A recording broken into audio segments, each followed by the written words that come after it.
alone is enough to sustain a relationship.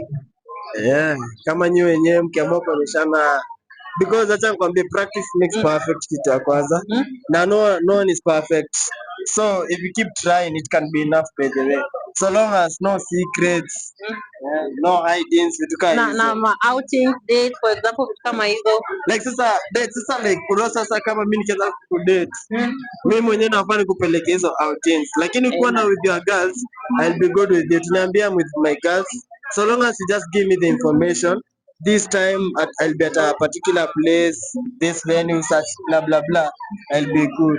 Na pesa for relationship si important. It's important, but pia najua depend. Lazima pia usitegemee mtu mmoja, nusu nusu bedwe, nusu nusu tu, 50-50, you're for that. Acha nikwambie, ukipata the right person, trust you me, hata sasa wewe mwenyewe you not be spending your money. Let me tell you, outside here there are people wenye wako na the true love. Ukuwe na pesa usikuwe nayo, but atafaa tu pale zile za I'll be providing. Acha mimi nishughulikie mbili tatu, you see. Na wewe pia unajua zamani kwa kujenisha uko chini, so you should provide more. Hapo utapata huyo mtu. Mambo yangu sumu, so mimi wezi jua my lifestyle, mambo yangu sumu.